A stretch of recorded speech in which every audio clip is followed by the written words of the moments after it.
안녕하세요. 저는 항암 치료를 위주로 암 환자분들을 진료하고 있는 종양내과 의사입니다.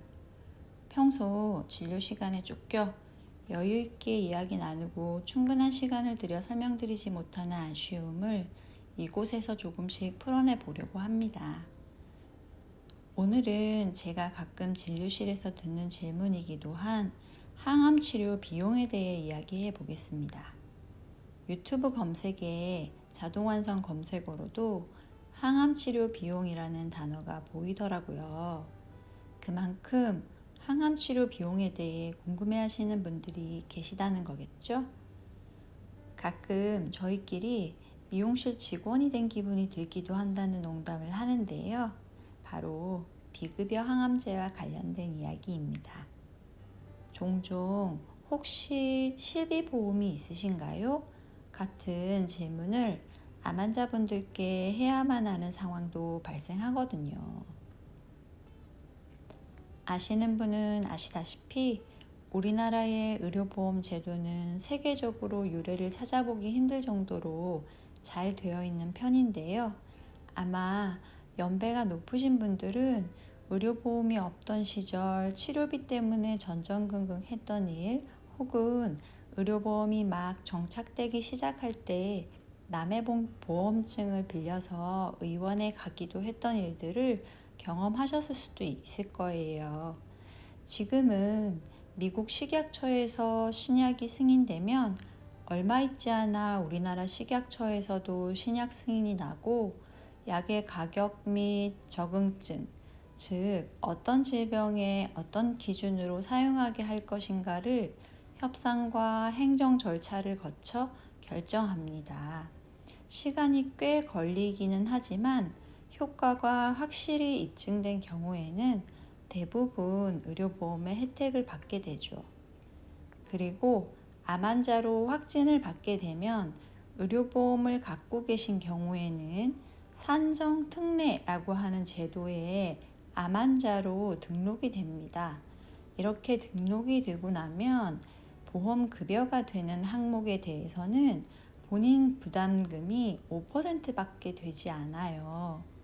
95%는 보험공단에서 지불을 해주는 것이죠.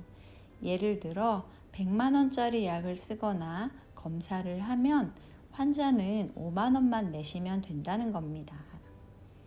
그런데 이 보험급여 기준이라는 것은 계속해서 업데이트가 되겠죠. 대부분은 새로운 약이 효과를 인정받아 출시되고 보험급여를 받게 되는 경우에 대한 것이겠지만, 경우에 따라서는 기존에 사용하던 약이 실제 시장에 나와 수많은 사람들에게 쓰이면서 임상시험 때에는 발견되지 않았던 드물지만 심각한 부작용이 발견된다든지 하는 이유로 퇴출되기도 하고요. 그래서 보험이 안 되던 신약이 몇 월 며칠부로는 보험이 되고 이런 일들이 생긴다는 것이죠. 이런 건 정말 어찌 보면 운때가 맞는다고도 할 수 있을런지 모르겠어요. 또 표적치료제 같은 것은 앞의 영상에서도 설명드렸듯이 특정 표적을 갖고 있는 암에 한해서 보험급여가 적용된다든지 하는 기준이 따로 또 있답니다. 면역항암제도 특정 암에 관해 병리학적인 검사 결과에 기준이 있는 경우도 있고 없는 경우도 있어요. 그러니 저희도 새로 나오는 임상 결과 및 식약처 승인 과정, 보험 급여 과정을 따라가면서 환자 치료를 결정해야 하는 입장입니다. 처음 식약처 승인을 받으면 신약을 비급여로 사용할 수는 있지만, 대개의 신약은 많은 돈과 인력을 들여서 개발했으니 상당히 고가인 경우가 많겠죠. 그래서 이 약의 효과가 건강보험 재정을 사용해서 급여를 해줄 만큼 비용이나 부작용 대비 효과가 좋은지를 평가해서 결정하는 심평원 보험급여까지는 상당히 시일이 걸리는 편이에요. 아무튼 보험이 된다는 것은 다른 말로 하면 상당히 견고한 효능의 검증 결과를 갖고 있다는 뜻이기도 합니다. 보험이 안 되는 비싼 약이라고 해서 무조건 보험이 되는 약보다 더 좋다는 뜻은 아니에요. 보통 싼 것이 비지떡이라든지 비싼 것이 돈값을 한다는 말도 있지만 항암 치료의 경우 그런 말들은 맞는 경우도 있고 또 꼭 맞지 않는 경우도 있어요.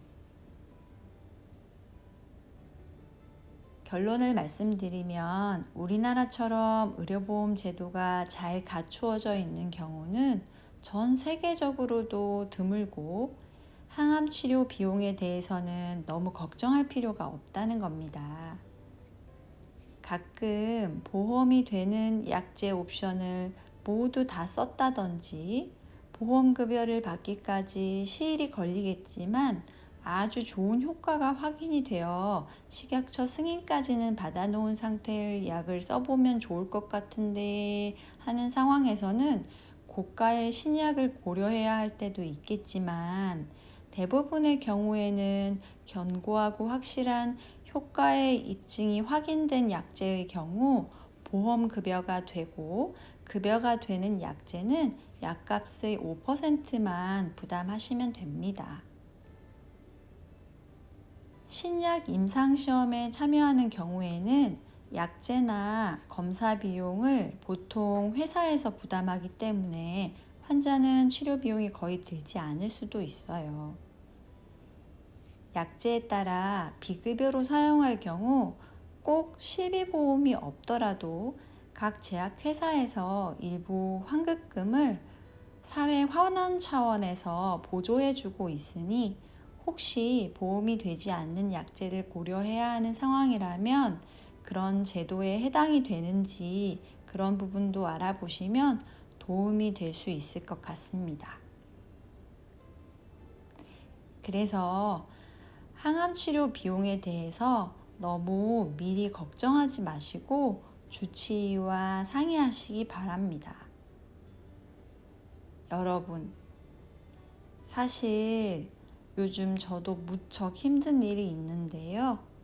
신경안정제를 평소보다 많이 먹어도 졸리지가 않네요. 암 환자들이 사용하는 마약성 진통제도 비슷한 특성이 있다는 게 생각나는데요. 그 이야기는 다음에 한번 또 하기로 하고요. 우리 항상 기억합시다. 우리 모두는 자살 생존자들이라는 것을요. 여러분의 영혼과 육신의 안녕을 바랍니다.